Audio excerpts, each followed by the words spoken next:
people. Yeah, we're ready to go. So my name is Chris Oped. I work for the Army Research Laboratory. Rob Randall, you heard his briefing yesterday. He's my boss. So we're out here in the rain enjoying things. And I'm here to talk about the meteorological sensor array. And you saw some of it on a slide earlier. I did give you a little handout that's getting wet. It has kind of a picture of the overall domain. You can see the boundary of Ornata on here to see that we pretty much cover most of the range. We go out about, well, to basically the boundary of College Ranch that way, and then all the way up into the foothills of the San Andreas. And to orient yourself on here, it's getting real wet. The UAS runway arrow dropping down, that's Tower 1, that's this tower. So it's kind of right in the middle there. And you can see a dominant wind direction too.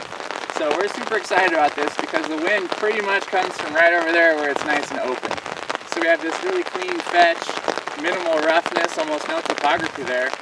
And it comes in and hits our towers and then goes and foothill and so on. So it's really a fantastic place for process studies. A little bit about our tower. On the map you'll see green and blue. They're small, but they're green and blue. Green is 10 meter, blue is 30 meter towers. 30 meter tower, for example, is out there. There's one. So it's quite different. We very much prefer those, but they're a lot more expensive. So 10 meters is good too. All the 10 meters are basically like this. This is a standard configuration, and then we add additional instruments to it. This one has a couple weird cameras on it. That's not standard. But the 2 meter level and 10 meter level is standard. And at each level we measure wind speed and temperature. The sonic anemometer on the left there, it measures, really it's all three components of velocity by sending pulses from one transducer to the next. And then based on time of flight and the speed of sound, it can back out the velocity. So it's fantastic in that there's no moving parts, nothing to really break, except the crows, they break those thin pieces off. That's the way it goes. And it's 20 hertz data, so 20 samples a second. That's where we're after things like the fluxes, like shear stress, momentum flux, heat fluxes, what's coming off the ground, all of those types of things. Non-mean measurements. We can still get wind speed and direction out of it, so we can back out mean type measurements, mean quantities. We also have a temperature sensor at 2 meters, and then a temperature and humidity sensor up there at 10. Actually, it's opposite. This is a TRH and that's temperature up there. The sonics do give us temperature fluctuations, but it's a little different, and you have to be careful depending on how moist it is. With the sonic temperature, it's not exactly regular ambient temperature, but the fluctuations are good, so we can use the temperature fluctuation. All this data is collected. You can kind of work your way in. There's nothing on the ground to be worried about. The data comes in, and it gets collected by, there's a couple options.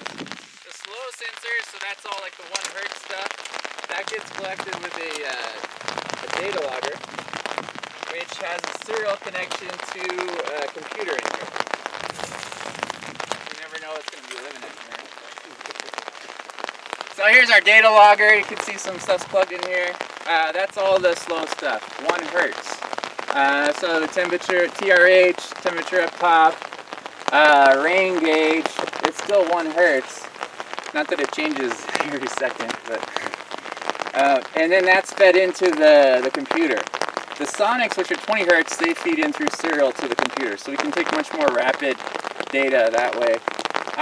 And then everything is set up so it gets sent back to headquarters, where it's concentrated into a database.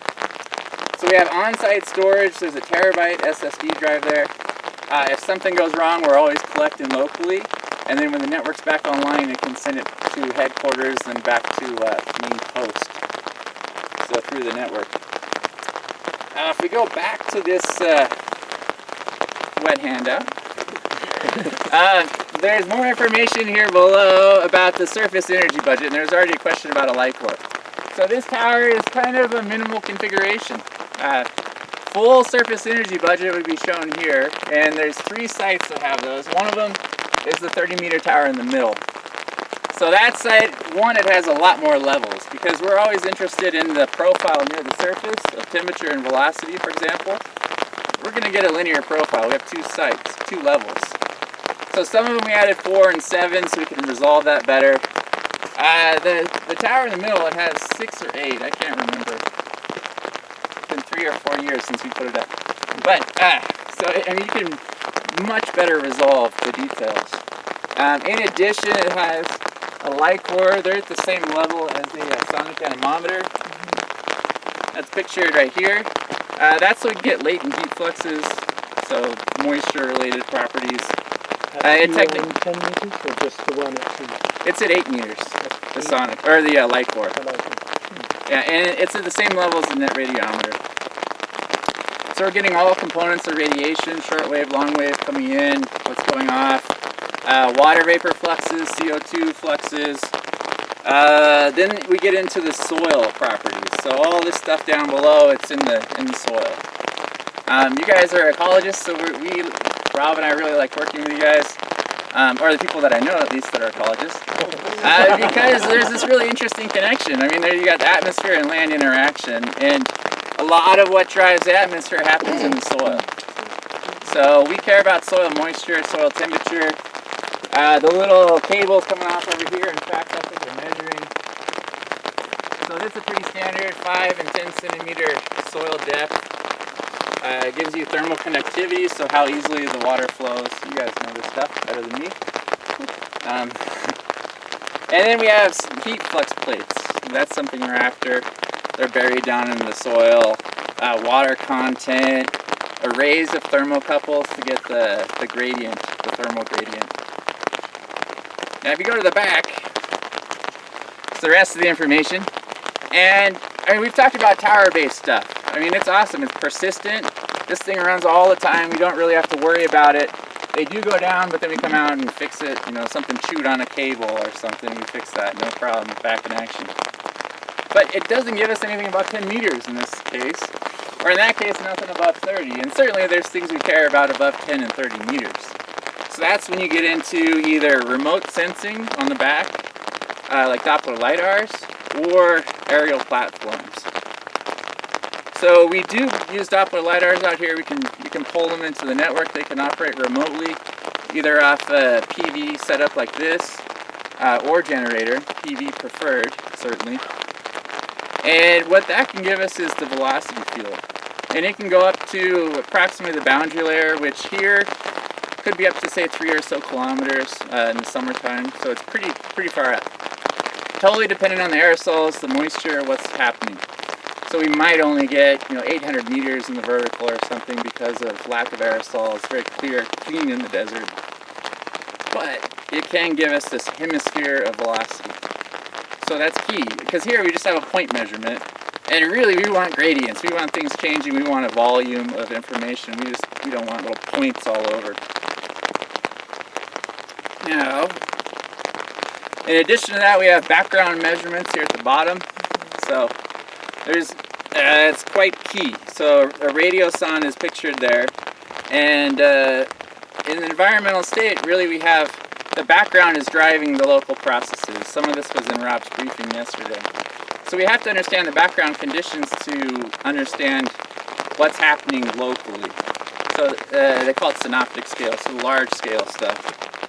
So radiosondes are the best way to get that. You can see a weather balloon launch there. It was from the runway over here, actually, during an acoustic study. And that can give you all the information: pressure, temperature, humidity, wind speed, direction, up to, say, how far up? Way up. Way up. really far up.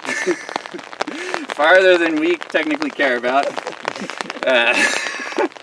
But we do need that information to know if it's like a regime that we're interested in. For example, we had a study where we were looking at synoptic interactions with the mountain.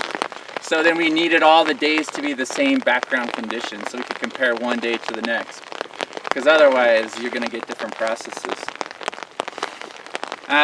There's a balloon here that's tethered. It's on a winch, so we can do profiles with this balloon. It's called the tethered lifting system. You can put different instruments on it, pretty much anything that it can lift. And that's fantastic for smaller vertical profiles, say from the surface to 200 meters or so. It totally depends on what you're after though. I mean, you spend so much time going up and down, so the higher you go, the longer time in between profiles. So it depends on what you're measuring. But that's a fantastic way to sit at a certain altitude. We could go up to 100 meters and sit with our balloon there and do temperature and velocity fluctuation measurements, for example, or whatever the instrument package happens to be. And then aerial platforms in terms of UAS certainly are of interest. We do have one fixed wing that's pictured here, but it's a little bit problematic. But we have a lot of interest in aerial measurements. I think a lot of you guys have interest in aerial measurements, the spatial part, right? I mean, you go from point to some spatial knowledge, and it's quite key because, at least in the app, I'm sure you have the same problem. It's very hard to figure out what's going on from a couple points of information.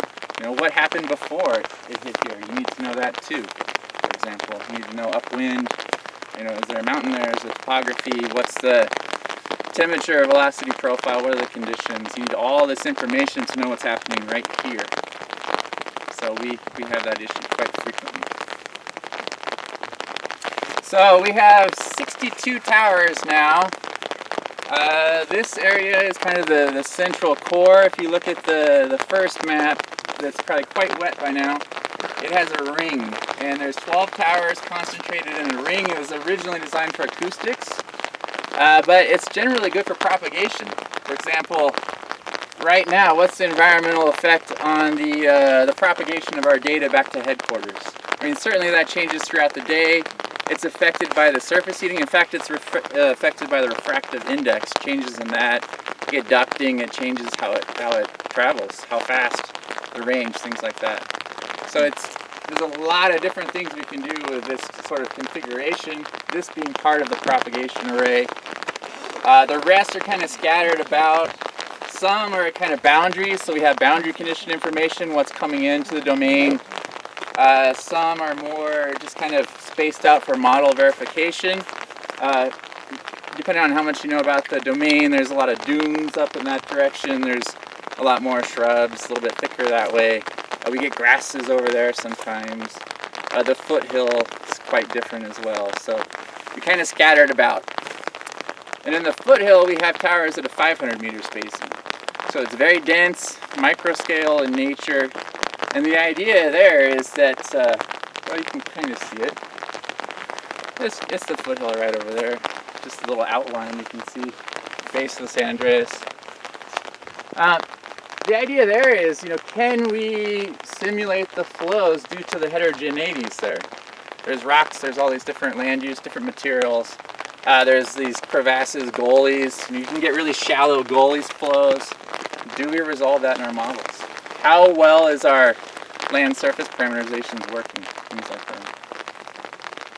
So that's kind of the spiel of the MSA. Guys, have any questions?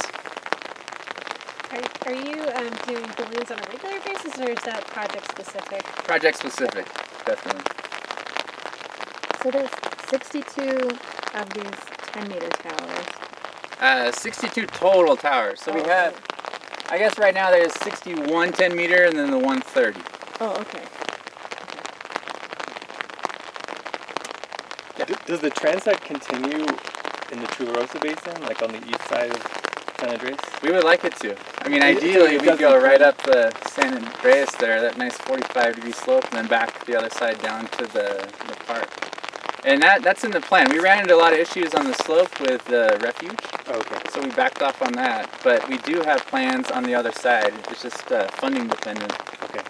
So how far do you get up? About halfway in elevation up the mountains? Oh, Rope Springs is as far as we go. We can't go any farther than that. That's the refuge. Oh, okay. So how far up the mountain is that? Not far.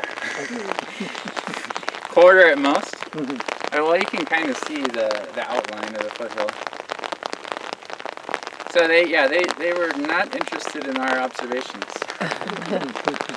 So I think we just need to find the right people. Because what they're doing is not that different than our interests too. I mean, we want to understand the environment. They have their own concerns up there, the sheep, the refuge. You know, they have fire concerns. So it's not really, the data is useful for everything. We just happen to be defense and funding. So have you done modeling verification studies yet? What was the initial kind of baseline that came out of that? Or is it So really the most of what we've done so far was, it was more on the synoptic stuff. okay. And the model did really well. It ramped up maybe hour or so late, but the wind direction was right on, and the magnitude was within 10% at most. and that's like a warp configuration? Or Yeah, warp, like a 931 warp configuration.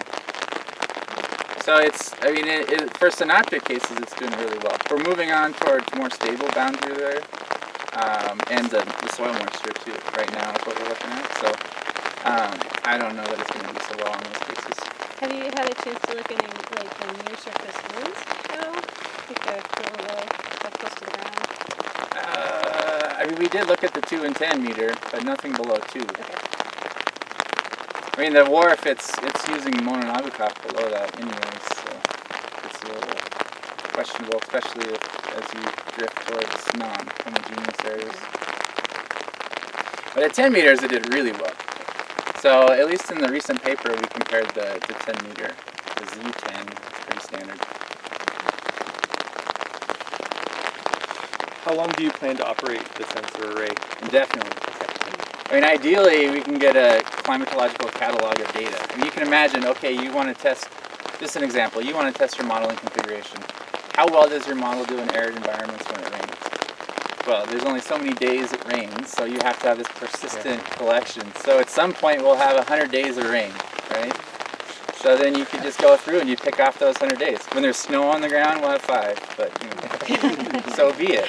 But otherwise, you just can't do it. Like a lot of our experiments are set up where we go somewhere like Portugal, we set up a huge experiment for a month, spend a ton of money, and then maybe we get conditions, maybe we don't.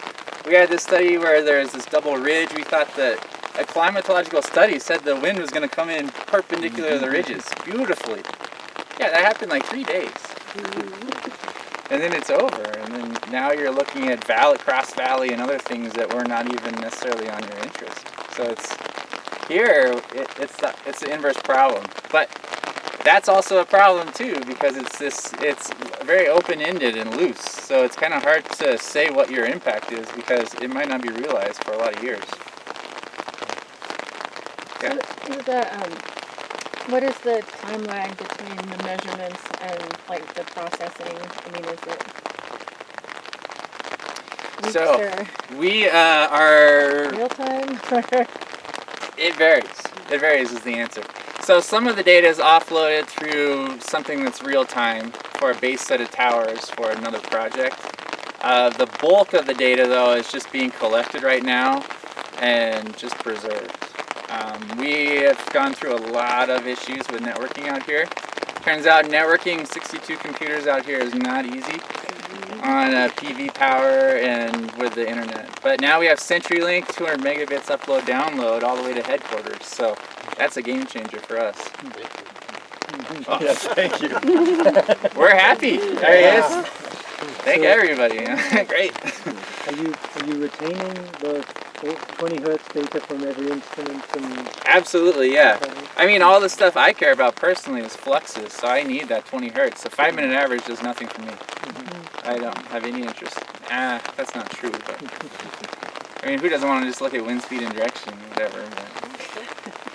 But when it comes to research, it has little interest to me. having all these 60 estimates of roughness length also and could be really interesting. Oh, totally. And then you have the seasonal Put some changes remote too, sensing or and something. there's so much to do. But I think that's a problem we have. A big problem of ours is that we have so much to do, and then it's the question of like, what can we do now? And all these different time scales of interest and of potential and resources, and so that's why we really like teaming up with you guys. The more people, the better. And we've had great success working with Brandon so far and the crew, and we're happy. We just want to keep doing a lot more of it. We want to speed up the process. We want to solve the mysteries of the Jornada. At least the land atmosphere interaction mysteries. So what's the Maybe point one. of the camera? The camera. So, okay. Well, the camera, what it's doing is it's keeping track of cars going by. Now, why would we want to do that? I mean, it's quite easy to detect a vehicle from a camera, right? Camera, I mean, you got vehicle, no vehicle. They do this all the time. Algorithms are not super good, but they'll still give you an answer. But the question is, what if you're somewhere and you don't have cameras and you want to detect vehicles? Well, you're going to ideally use any sensors you have. Whatever. You're just driving through, you have all these sensors. So there's thousands of sensors out here. Some of those will likely tell you if there's a vehicle passing by or not. But you got to figure it out. So in that case, the idea is vehicles pass by, we pick them up on the camera, and then with the 2 meter and 10 meter sonic, we look for fluctuations and then try and couple it. So we try and teach the algorithm whether there's actually a car there or not. So use it as truth. Right? Are you getting a signal? Yeah, it works really well. But I fear that it's only, well, I think it can only work though if the wind's blowing this direction. I mean, there's stats. They did a test and it shows like 97% when you use both levels detection. Wow. And it was just like, you know, they were super excited and they're like, well, what if the wind's blowing that way? And it can't work, right? But I don't know. Quiescent periods, maybe. I mean, there's weird stuff going on. It'd be the larger signature. But at least if the wind's blowing this direction, with one sonic it's like 93%, with both of them 98% accurate. And then they can even start to look at, oh, is it like one vehicle or is it several, is it a big truck, things like that. So it's just thought of how do you use environmental sensors for other uses, really. How do you pay for that CenturyLink internet? Do you have any air quality sensors up on any of the towers right now? Do you have like methylometers or particle counters? Or? No, we do not. We do have Nick at his main soil erosion site out there. We gave him a couple of those PSI dust tracks, so he gets and they're separated vertically, so he can get the fluxes from those. We provided those instruments, and nothing in addition. But did you have visibility? I can't remember if you said that. No, we do not. We should write it. We should. We should. We're hoping to get us money soon. Yeah. Yeah. We're counting on you.